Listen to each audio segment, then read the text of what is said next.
เทศไทยให้ความรู้คู่ความสุข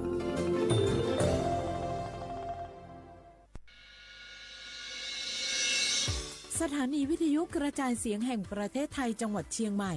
AM 1476 กิโลเฮิรตซ์สถานีวิทยุภาคภาษาชาติพันธุ์แห่งเดียวในประเทศไทยที่มีความทันสมัยเชื่อถือได้สร้างอัตลักษณ์กลุ่มชาติพันธุ์สู่สากล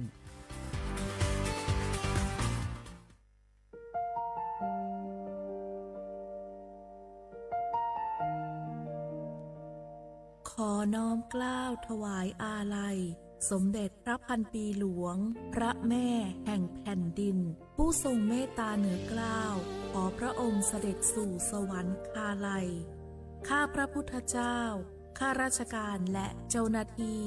สถานีวิทยุกระจายเสียงแห่งประเทศไทยจังหวัดเชียงใหม่กรมประชาสัมพันธ์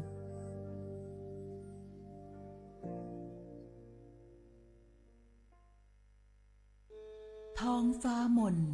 สายฝนพรำดังน้ำเนตรทุกทเวทอาลัยหวนให้หาพระมิ่งขวัญดวงใจไทยประชาทะเสด็จสู่ฟ้าสวรรคาลัยน้อมรำลึกในพระกรุณาธิคุณข้าพระพุทธเจ้าคณะผู้บริหารข้าราชการและเจ้าหน้าที่สถานีวิทยุกระจายเสียงแห่งประเทศไทยกรมประชาสัมพันธ์พระบารมีปกเกล้าเพื่อปวงชนชาวไทย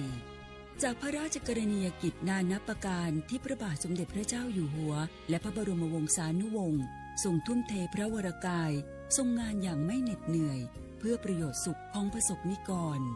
จากโครงการหลวงสู่การพัฒนาแหล่งน้ำส่งเสริมการศึกษาและด้านสาธารณสุขที่มุ่งเน้นการพึ่งพาตนเองและการพัฒนาอย่างยั่งยืนตั้งพระบาทคือการทรงงานทุกพระราชดำริคือพลังแห่งการพัฒนาเพราะประชาชนคือหัวใจของแผ่นดินร่วมเสริมสร้างความรักในสถาบันหลักของชาติโดยสำนักงานประชาสัมพันธ์ที่ 3 กรมประชาสัมพันธ์สารคดีแสงเพชรส่องล่าเจ้าฟ้าพัชรกิติยาภาตอนยุติธรรมนำสุขในฐานะที่ทรงสำเร็จการศึกษาด้านกฎหมายและทรงเป็นอัยการสมเด็จพระเจ้าลูกเธอเจ้าฟ้าพัชรกิติยาภานเรนทิราเทพยวดีกรมหลวงราชสารินีสิริพัฒน์มหาวชรราชธิดาทรงให้ความสำคัญกับหลักการความยุติธรรมเป็นอย่างยิ่งทรงมุ่งมั่นที่จะพัฒนาวงการกฎหมายให้เป็นที่พึ่งของประชาชนโดยเฉพาะอย่างยิ่งผู้ได้โอกาสให้เข้าถึงกระบวนการยุติธรรมได้อย่างเท่าเทียมทรงใช้ความรู้ความสามารถอย่างเต็มที่ในการให้คำแนะนำทางกฎหมายแก่ผู้ที่ต้องการความช่วยเหลือทรงเป็นผู้ผลักดันให้เกิดโครงการกำลังใจในเรือนจำซึ่งเป็นการเปลี่ยนแปลงทัศนคติของสังคมต่อผู้ต้องขังหญิงและเด็กติดผู้ต้องขังทรงเห็นว่าผู้คนเหล่านี้ควรได้รับโอกาสในการเริ่มต้นชีวิตใหม่และไม่ควรถูกตีตราจากสังคมทรงริเริ่มโครงการและผลักดันให้เกิดการปรับปรุงกฎหมายหลายฉบับเพื่อให้สอดคล้องกับสถานการณ์ของสังคมและคุ้มครองสิทธิของประชาชนได้อย่างแท้จริงพระองค์มีพระวิสัยทัศน์ที่กว้างไกลและทรงตระหนักถึงปัญหาในกระบวนการยุติธรรมทรงเชื่อมั่นว่าการสร้างความยุติธรรมให้เกิดขึ้นในสังคมจะนำมาซึ่งความสงบสุขและความเจริญอย่างยั่งยืนด้วยพระปรีชาสามารถด้านกฎหมายของสมเด็จพระเจ้าลูกเธอเจ้าฟ้าพัชรกิติยาภานเรนทิราเทพยวดีกรมหลวงราชสารินีสิริพัฒน์มหาวชรราชธิดาทรงนำพาความยุติธรรมสู่สังคมเพื่อช่วยเหลือผู้ได้โอกาสให้ได้มีโอกาสอย่างเท่าเทียมน้อมรำลึกถึงพระองค์พระผู้ทรงเป็นแสงแห่งความยุติธรรมในดวงใจ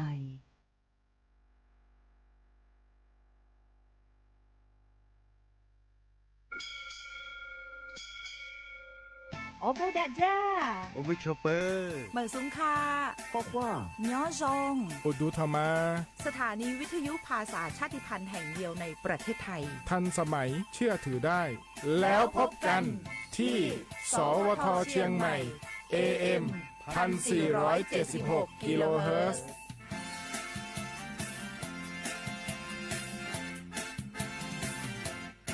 ข่าวดีของคนที่ใช้สิทธิบัตรทองหรือบัตร 30 บาท เมื่อเจ็บป่วยเล็กน้อยใน 16 อาการเพียงยื่นบัตรประชาชนก็รับยาได้ที่ร้านยาใกล้บ้านที่มีสติ๊กเกอร์ ร้านยาคุณภาพของฉันให้บริการดูแลอาการเจ็บป่วยเล็กน้อยจะปวดหัวปวดข้อเจ็บกล้ามเนื้อมีไข้ไอเจ็บคอปวดท้องท้องเสียหรือผดผื่นคันเข้ารับบริการที่ร้านยาได้แล้วเภสัชกรจะคัดกรองอาการเบื้องต้นรับยารักษาตามอาการไม่เสียค่าใช้จ่ายใดๆสอบถามเพิ่มเติมสายด่วนสปสช1330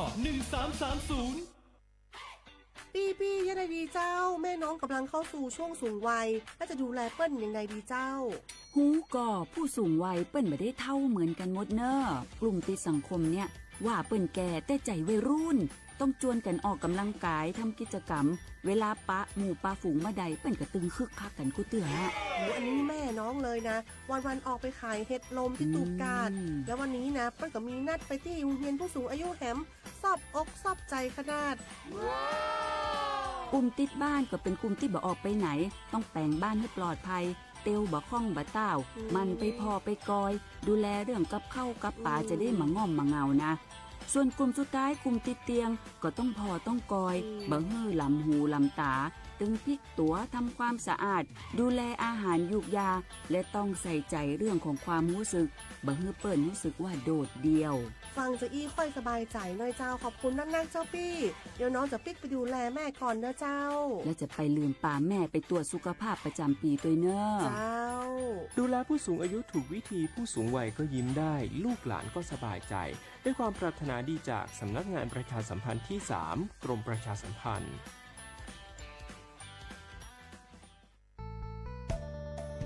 สถานีวิทยุกระจายเสียงแห่งประเทศไทยจังหวัดเชียงใหม่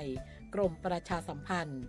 ประกาศรับสมัครบุคคลเป็นลูกจ้างเหมาบริการตำแหน่งพนักงานกระจายเสียงภาษาเมียนจำนวน1 อัตราเพื่อเป็นตัวแทนนำข่าวสารร่วมพัฒนาคุณภาพชีวิตชาวเมียนและเผยแพร่วัฒนธรรมท้องถิ่นให้เป็นที่รู้จักผู้สนใจยื่นใบสมัครด้วยตนเองได้ที่งานธุรการสถานีวิทยุกระจายเสียงแห่งประเทศไทยจังหวัดเชียงใหม่ตำบลช้างคลานอำเภอเมืองจังหวัดเชียงใหม่ตั้งแต่บัดนี้เป็นต้นไปสอบถามข้อมูลเพิ่มเติมได้ที่ 053-276-068 ในวันและเวลาราชการมังเลี้ยวเอาเก่งเศร้าก็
写话不了话啊เอาลิซุงปากกากงมันยังงาทาจิตหมายงาสถานีวิทยุกระจายเสียงแห่งประเทศไทยจังหวัดเชียงใหม่ว่าโดยจะ เอาลิซุงก็ไม่เคยที่จะมาคือหนีควาด้วยเฉพาะงาหนีเวลาตัวงานในตั้งพวกงงปัญญาคือโฉมโมควาหนีจิมูว่าที่ควาโดที่มูลงงปัญญาหนีโมควาหนีซาโมงที่ควาด้วยงานในที่ควาทีมเราที่ว่างานนาที่เนี่ยว่านี่นาเนี่ยสตินี่ดูจะชอบว่าที่นี่ถ้าวิทยุว่างเรดิโอแบบเสียงดาวถ้าวิทยุมันจะเฮยเครื่องความถี่ของเบอร์ที่ตัวลิฮาสิสุดโฉว่าจงเนี่ยตัวงานว่าระบบเนี่ยระบบ AM ปีว่าว่าชอบว่ามาโหลชื่อจังโง่เป็นยังไงว่าวิทยุว่าเฮยิ่งเฮดีเลยนั่นเนี่ยสิโฉมควานี่จิโมถึงรอยยิ้มควานี่3โมงชอบว่าที่นี่ถ้าระบบไลฟ์สดFacebook เพลงก็คือสวทเชียงใหม่AM 1476กิโลเฮิรตซ์ไลฟ์จะชอบว่ามาว่ากดติดตามนะก็คือกดติดตามได้ชอบงานที่ยาวสุดๆแปลว่าเชื่อว่าที่นี่เกินชิไม่แท้ก็หลังว่าเฮียลาติควานี่ปีมาประกาศยังเตรียมมาใส่ยาสำนักงานตำรวจไซเบอร์ธรรมะแจ้งเตือนฝรั่งก็คือที่กระทำมาซึ่งก็คือเมียกูงงซึ่งมันยังไงเมียใช่ไหมอะไรที่ห้อยเนี่ยคือเฉพาะยาทุฝรั่งว่ามาสาธยาฟุบาที่กูเฮียบะที่นี่มาที่เล็กเกือบปรงานว่า20ที่คนละครึ่งมันก็คือไทยช่วยไทย plus ไงโฉดเซลิสมังยับคือทำไมถ้าโทรศัพท์คนนี้ยี่กว่าพอยี่ข้อความคนนี้ส่งคนลาเป็นยังไงแล้วก็ยิ่งตัวนี้คือมียิงใหญ่ยี่ไปคือไอ้ที่เจ็บไปยันนั่นยังฝรั่งช่องไงช่องงานทำไมคือเบช่องไงมาคือไทยยิงไงทำไมยังคือข้อมูลยุบปองไงทำไมยังกลุ่มมิชาชีพว่าไงเวลาส่งฝรั่งนี่ฟุตบาทแจกเป็นยังไงที่นี่มาคือกูเฮียดูว่าปีว่ามาโครงการอยู่ซึ่งก็คือทางนี้ดีวิเนี่ยคือยิงใหญ่ยี่ไปถึงไงมาที่สิโทรศัพท์หน้าพัดดูลาวงอเป็นยังไงถ่ายนี้สุดๆไปแล้วเชื่อว่าเราส่งมาคือถ่ายทำไมคือกลุ่มมิชาเชียงนุพันนี้ดีงอเป็นยังไงแล้วว่ายีเจไทยจะไปสุดท้ายเป็นไงฟุตบอลมาซื้อที่ดูยามาคือจะยังไงยากฟุตเตะยังงยากกว่าฟุตบอลอุกเกอร์มาไงที่เนี่ยข้อมูลเตะมาไงช่วงไงก็คือมาคือจามงไงมาคือยี่ข้อมูลยี่ปองที่ยากกลุ่มมิชาชีพเวลาส่งพลังยังคือมาสารรัฐบาลว่ายังไงยี่โครงการที่ไทยช่วยไทยว่ายังไงที่ยังมาที่กู้เฮียที่เล็กเกือบยังไงเวลาคือส่งพลังแบบแต่เกิดว่าอย่างโอ้มาเสริมยังคือที่นี่มากู้เฮียไปอย่างนี้อย่างที่ตัวเฮียคนเลยไปยังไงที่นี่ส่วนมาคือตัวมาคือไทยยังมาคือยี่ลีอย่างยี่ปองพันยี่ดีงอเป็นยังไงถ้าช่วงแบบกุ้ยช่วงข้อมูลเขาสุดแต่นั่งที่นี่คือหนุ่มปีควานธนาคารยี่แอดที่เสียพันจุบันคืองสูดีนี่คือผู้บ่าไอ้บ่าวจุบันคือสูเสียที่แต่นั่งอันนี้ก็คือหมอแต่ว่าอันที่ความที่ปีมากงอแต่ความแจ้งเตือนเมื่อสัญญาผู้บ่าวว่ามันถือว่ายี่แอดกระเป๋าตาก็ยังว่าถึงกังที่บาที่มาคือติดตัวบัตรที่เตือนรัฐบาลอันนี้ก็คือเยอะมองมาคือถึงยังมาคือใช่ป่ะมันคือเกยจะไปชงที่บ้านยังคือนี่ไม่คือสกุลยังที่ตีละส่วนใหญ่ก็คือกูหลงที่บ้านยังชงมาหมออยู่ก็คือมีอยู่มาคือยาบัตรมาคือที่ตัวบัตรกัน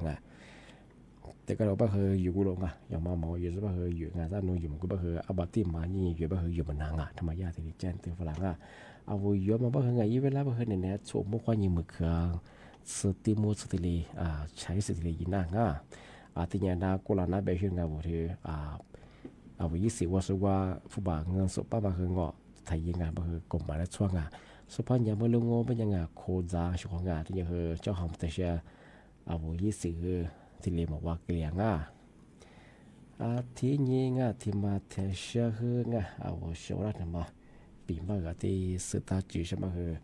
มือ5 ลิตรทางโง่เป็นยังไงมาคือซื้อตาจอบไปชิงไงมือ5 ลิตรก็คือลิชิคือเปลี่ยนนั่งอันนี้ก็คือทำไมคือซื้อ ที่ซื้อจะมาเหอะมาที่ซื้อแต่มาเหอะมากูเดียวมากว่าเชียงอ่ะอะไรกว่าเยอะที่จำมันง่ะยี่วุฒิมองไปยังเหอะนางหวานสุดตรงอ่ะนายี่วุฒิมองไปยังเธอเหตุโทมันนะเหตุโทมันนางไปยังเธอไข้เลือดออกอ่ะจะมาเหอะเหมือนฮาริจะมาเหอะขึ้นยังอ่ะมากูเดียวมากว่าเชียงจำมันง่ะที่ที่มาเบอร์ยังมาเหอะมันจะเหอะแฮปเปอร์นะงอโรชินบางอย่างบางเมืองฮาริซาบางแง่ว่าอยากให้ยินที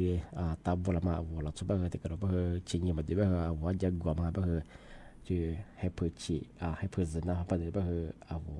จะไปเลยบางงอที่ดียินปัจจุบันงอที่ติดเชื้อกันน่าเป็นสิ่งอ่ะที่ถึงบางงบางอย่างไข้หวัดใหญ่ไงไอ้ทำไมยังจ้าไปเมืองฮาริซาบางจ้าหัวจ้าบางชาบางไงบางแต่ก็บางชินมาข้าสุบางนาสังมาก็ดีมากกว่าชิงที่มองก็มาคือที่โรตาแดงเมสพินดามังเมสชิชิมังเมสชิชินามันก็ที่ว่าอาจจะกันยามังอาจจะว่ามาชามังอาจจะเนื้อมังเมสพอดีงอเป็นยังเมสยิมแล้วมองก็คือพินดาที่ก็จะขึ้นเนี่ยก็คือเมสมาชิชิจะไปยาโรตาแดงไปชิงไงมาคือจำมังมันฮันลิซดังที่ที่มังบางอย่างที่มาคือโรคผิวหนังไงเดี๋ยวกูดูก็มีไงเดี๋ยวขวากูจะได้ใช้คือน่าจะมาคือกินอะไรไปใช่ไงสิพูดแบบว่าอาจจะกูใส่แบบอาจจะมาคือมาชามาคือจงแบบลักขวบบางอย่างยี่สารเคมีคือด่าใช่ไงแบบอาจจะกันยังแบบมาคือเนี่ยคือโรคผิวหนังกินยังแบบกินได้ใช่ไงจะโนอินาปาจะแต่จะแบบอาจจะกูไปติดเชื้อกันบางอย่างแบบกูเดี๋ยวที่ขวากูจะคืออับเสียกันได้ไงจำมองมาคือนาหัวจึงไงที่เมืองฮาริซจะคือนาทำหัวจะมาเกือบอย่างมังนี่มาถึงมังไม่ยังจะของไงนี่มาถึงมังไม่ยังที่เมืองฮาริซก็ไม่ที่ปีขว้าจะกูจะบ้าไงเมืองฮาขึ้นลีไปจะกูไปจะมาช่วยกูไปบิดดีหรือเวลาโคตรนั่งปีขว้าฟูดูงฟูมังชื่อที่ป้าตักขาไงที่ยิ่งกว่าโบโลดงอแมนปอดงากว่าสไปเฮดงอที่ชิปพวกมังงานว่ายึดดูดจอมามีพิษมังงานมาที่จะพักกว่างอจะก็จะพักบังคับขึ้นเลยว่ายึดดูดเราเช่นกันก็ว่ามีเช่นนักข่าวเขายังไงอาจจะเป็นเขาเห็นกันจุดละนางอเห็นร้านนี้เวลาที่ก็กดมาเกินน่าเช่นกันเมื่อฮันลิซว่าที่เป็นดีมาที่ชิงว่าที่ยึดดูดจอมังงานมาคือจำหมดไปเช่นกันสามารถที่มังงไม่ยากเฉพาะงานไปยาไปเฮียงมาคือแต่กับตัวนี้ไปใช่ไงมือหาคือพันเรียบไปคืออัตโตอัตโตเรามามีเชื่อมาคือไงพักกะลาไปคือมาอยู่ไปคือมีจุดดุถ้ากะกะได้อะไรอย่างว่ามาหาเลยจะไปคืออัตโตอยู่มาอัตโตกะกะมาคืออย่างคือจะทำนานแล้วไปใช่ไงมาคือมีเพียงที่ว่าอัตโตสว่าเฮียมันจะเชื่อตรงว่าบิเจจังเรามันหรือมันไงเมืองหาคือพันเรียบก็คืออาจจะพันเรียบก็คือกว่ายี่ชอยมาคือเกินหน้างาอะไรก็คือตัวถับฟุยแบบงาตัวถับฟัวตัวถับใกล้งาจะเมืองหาคือบางเรื่องคือกว่าแต่ฟุยเนี่ยที่หัวกาไปชิงไงมันเป็นข้อนี้ว่าเมืองหาคือพันเรียบก็คืองากว่าจะพันเรียบว่าตัวหัวกาตัวหัวจริงก็คือมันคือตัวชอยน่าชิงไงมันคือจำมึงที่ถึงบางโง่มันยังไงรีมาถึงบางโง่มันยังเฉพาะกันมันคือขาดขีปลอดภัยไงเมืองฮาริจะทำงบปัญญาว่ามาโลใช่ปะเฮงจำมึงไงยับปะเฮเมืองฮาพันเลี้ยงของบางฮาเธออยู่สนาเทียก็แถวมาคือจากกูซิเลยใช่ไงกว่าเมืองฮาพันเลี้ยงปะเฮยี่จากกูปะเฮงกว่าขวัญสนาปะเฮอันยันมาคือกว่าที่พับปะเฮพับผ่านอะไรยังซิเลยไม่ใช่ที่สนาเทียเข้ามังอาจจะว่าเฉพาะงานเมืองฮาเลี้ยงปะเฮโลชิโซลักคือชิโซปะเฮมาเฮเตียอาจจะจำมึงแต่ก็ยังถ้าชิเตะแต่ยังชื่อยูวูสนาที่บางอย่างคือจะกุศลบริงานไม่อยากให้ที่เจนเทฟละมาคือจะหมดช่องงานที่ที่บางบางอย่างช่องงานมาคือจะหมดจังโลชิสูงเราวัจจุบันจิตบางอย่างมาคือจะกุศลบางที่กับกุญยังกับเช่นบางอย่างพิจารณาว่าเรื่องตัวเยอะบางมาฟ้าชิบางยิ่งข่าวที่เรียนนานยังพิจารณาเรื่องตัวเยอะบางจะกุข้ามบางอย่างที่บางอย่างมาสักกันนะคือมุกว่าทุกว่าเกินนางาเท่าบางคนนักการคือที่ทั้งหมดที่ชมมาทุกวันที่ปีมากเงาชลังงาจะบ้าเอาชว่าชิลาทวารายาบกว่าเดี๋ยวฝรั่งกว่าลิซู วันนี้อาวุมกว่าเขาแต่ชิฟูแบบนันยฟลาชของง่าเด็กฟลาแต่คนละนันยชของง่า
没出门能自己老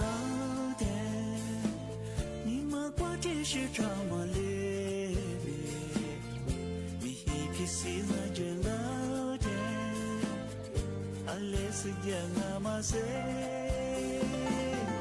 今日来今日过路你，谁家那边你莫呢过，我今晚也没下班的。是让你在去那个，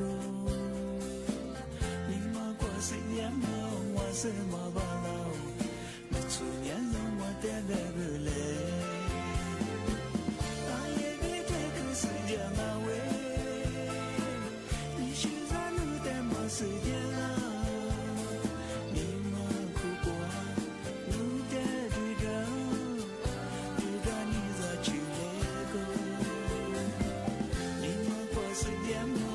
sema balao Mitsunya na mwate begule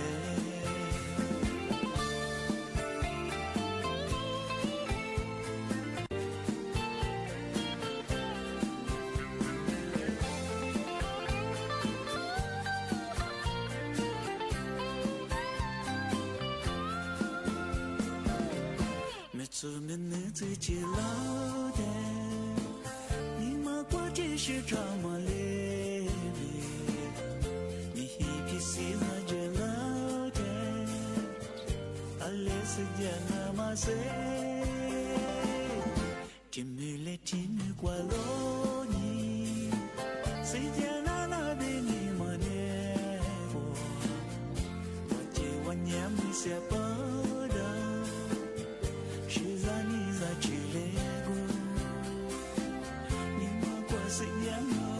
sema balao Mitsunya na mwate begule Alebe teke sejana we Nishira no tema sejana Nima kukwa nute diga Ira niza chilego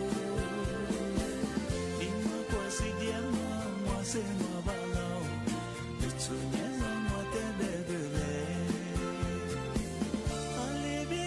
是这个味，你是咱们的马谁了？你们苦过，你的地个，你的你在去那个，你们过是点嘛，我是嘛巴老，你出年让我的那个嘞，你们过是点嘛，我是嘛巴老。让我的那个人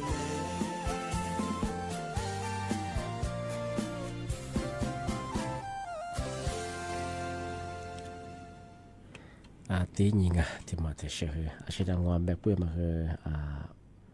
ngoa mà bé quê nghe mà sao bé chỗ mà thì mà trong nghe chỗ mà thì mà ngô bên nhà ao hình cái cái giao ngang qua anhจะchuyện thì lì mà là thì có tùy bên nhà giao qua vợจะchuyệnว่าสิพิอาที่พัชระบ้างไงอาจจะพามาซีบ้างเนี่ยเขาจะที่อยู่ในนั้นบ้างไงมาที่มังชิมาที่มังก็บ้านยัง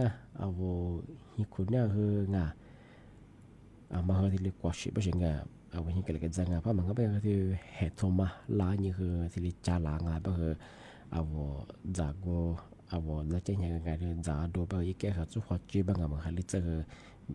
เหตุมาเลยมังด้วยบิดดีมาดูว่าที่ชื่อเนี่ยดูละมังอันบ้าคือทำมาคือทำมังมาคือที่เนี่ยกันเลยกันจะที่แต่เนี่ยที่กว่าชิดูเลยบ้างที่ถึงมังบ้านยังจามาดูมาบ้างเพียงมีเพียงจางบ้านยังมาคือจุดที่จามีนี่ที่ชาดูบ้างมาหาเลยจะบ้างที่เราเพียงแต่ก็มาจะมีมาเพื่อจานเนี่ยก็จะชีหัวมังมาที่เล็กกินได้ไม่ใช่อาหารเป็นพิษแบบเขาพันชาจานเนี่ยคือจุดที่จะมีเนี่ยคือความจ่าบุรุษอาจจะคือมาหาลิจ้างงไม่ยังมาก็เดี๋ยวมาดูแลสุขภาพยังที่ก็ดูเพื่อเราสุขภาพสิ่งเนี่ยคือมาช่วยเราคงแต่ก็ดูเพื่อจะมาหาแต่ตัวคือขึ้นหน้าเจ็บมาก็จวงแบบคือมาหาลิจ้างไงยากะมาคืออาจจะคือจ้าหัวแต่ว่าเช้าหัวแต่ว่ามาซาโซ่แบบคือมีอากาศมาคือง่ที่มีใช่มาคือปัดเลือดปัดละแบบสุขภาพมาคือยังจะน่าละมาเกินงานแบบคือมาหาลิจ้างมาก็เดี๋ยวมาดูแลสุขภาพยังที่ธรรมะที่เชื่องเป็นยังมาคือยากที่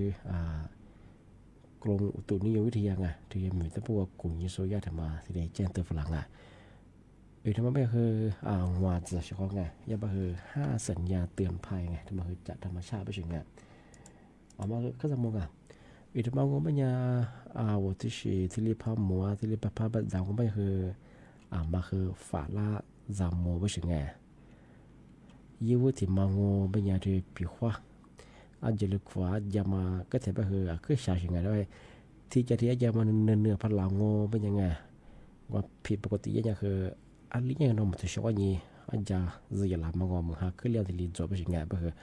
มาคือจามโมฝาตาเป็นงาผิวว่าที่ว่าจะเรียกคุยเคยจะสูง你妈的妈我们家比花门哈练嘛和一本去切我มันน่ะเรียกบ่คือละนี่สิเรียกว่าจุพอเรียก我เป็นยังไงมันก็อย่าบ่คือมีโอกาสอ่ะอาจจะเจอมางานต้องก็อยู่บ่ก็นี่ซะซะอย่าละมาดิสลายมาที่เล็กกินนะเป็นไงมาคือที่จังเนี่ยบ่มาคือที่ฝาตาจำบ่ใช่งานสามารถที่มังมันจะปีขวาโวเนาะลุชมีขวายังไงเนาะจะขวาก็จะขวานี้ชาที่เรียกชื่อเหมือนไงปีขวาสุดๆบียามาดงแล้วปลุยละไม่ชาอาจจะละไม่ชาไม่ใช่อีชาที่พัดจังมันจะคือมันคืออาทิตย์นี้จำมึงอ่ะแบบน่าจะมึงหาคือพัดเรียกว่าคือนอขวายิงอ่ะที่อาจจะเวียละมาที่จะไม่ใช่ไงแต่มันคือจำมึงอ่ะที่ถึงมังมันยังมีชาวิจูเบื่อมาที่เรามีใช้คิวเบื่อมาที่เลพมงเป็นอย่างคือชของมาคืออาทิตย์นี้ฝาละจำมึงแบบมันจะมีใช้คิวพอเบอร์แล้วก็ฉีกกล้วยยามาดงแล้วก็ฉีดไม่ใช่คนได้บ่หอยี่คู่จอมาที่จอสิ่งไงบ่แล้วก็ฉีดมันจอกล้วยไปคู่เหี่ยมาคือเลยน่าอย่างไงอะไรเป็นอย่างปีข้าวมาที่ฉีดมาคือฝาละจำมึงเป็นสิ่งไงที่ถึงมังเป็นอย่างปีข้าวโทรศัพท์น่าว่ายารัฐบาลก็ยังไงที่แจ้งเตือนยี่ฝรั่งไงมาที่ชีพผมก็คือมาถ่ายชีลิบชิงก็คือผมก็เขาที่กัดตัวนี้คือจำโมจักบชิงชีพหาจะคือมีชาด้วยมันก็คือมีฮิโลฮาลา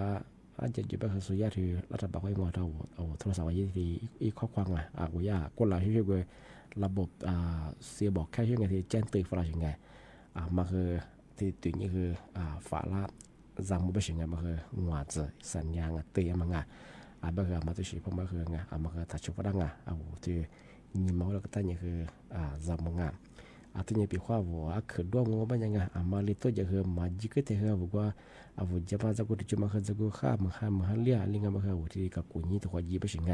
พอมึงว่าจะกูเจ็บคือมึงลิจะกูก้มนอนบ่คืออันตรายยังถึงมาแจ้งเตือนช่างที่ถึงมาโง่บ่ยังช่างตรงมาไปช่วยที่มึงลิจะทางโง่บ่ยังคือมาไงมาคนเดียวมากกว่าเชื่อดูแลสุขภาพยังไงบิจิมันเสือที่ตัวของหวังวันโลเชื่อคือยังคือมาไปช่วยงานที่ว่ามึงหาพันเลี้ยงก็ไม่ยังแล้วที่สถานที่ปัญญาคือจะกูจุดเลี้ยงบ่หรอกวันโลชื่อส่วนนี้ต่างๆเนี่ยเชื่อจากว่ามันกันยาจะว่ามึงหาพันเลี้ยงคือโลคือพอชื่อเติบบ่ไงแบบน่ะจะกูที่จะไปคือจะกูมาข้าวจะกูเนี่ยเชียงว่าจะกูว่าขวดสเต็มเนี่ยก็คือมึงหาเจ้าอาจจะพาละก็คือจะกูจุดเลี้ยงสิ่งไงก็คืออันตรายยังโลเชื่อก็คือมันได้จะยังมาคืออันที่เนี่ยจำมึงอันที่เนี่ยว่าโลก็คืออะไรมาอยู่มันนานก็คือแต่อยู่มันก็ใช่พออยู่ก็คือว่ากับกูยังโลก็คือแต่ก็เราก็คือว่ามาอยู่ก็คือบางอย่างสิ่งมาก็คือเอาพออยู่ยังมันก็ที่โลกับกูยังก็เช่นสิ่งงานมาถึงมาแต่ปีมาเจนเตยอย่างที่บ้านก็มันยังสิ่งน้าปีมาคือที่เนี่ยจงที่บ้านคือที่ที่ว่ามูลค่ารายการลิสงอดมก็คือที่นี่มาคือนี่เวลาโดยเฉพาะว่าเนี่ยชุมควานี่เจโมที่มูลก็คือนี่มุควานี่คือสามโมงที่นี่ควานี่คือเนี่ยเสที่นี่เลยดูจะชอบว่าที่นี่ถ้าว่าวิทยุโดยจำมันก็คือยี่ครึ่งความที่นี่คือที่ตัวเลี้ยงชิดสุดยี่ระบบก็คือระบบ AM ที่เราระบบไลฟ์สดก็คือยี่ผิดคือสวทเชียงใหม่AM 1476กิโลก็ดีไลฟ์สดยังที่นี่ควานี่คือเนี่ยสุดตัวอย่างชอบที่แบงก์มันยังหัวชัวร์ทัศน์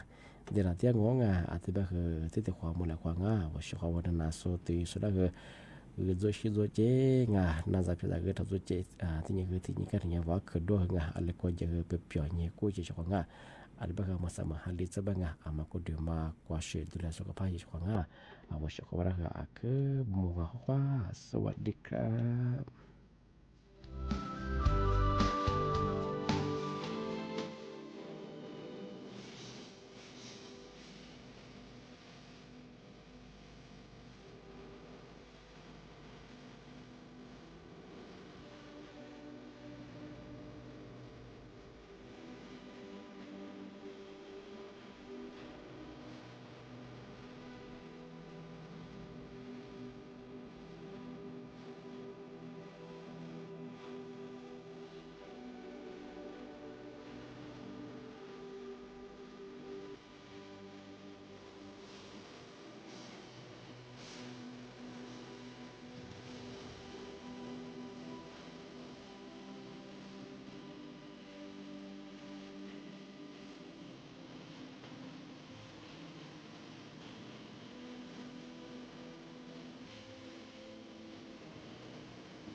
วิทยุกระจายเสียงแห่งประเทศไทยและเครือข่ายทั่วประเทศเสนอข่าวต้นชั่วโมง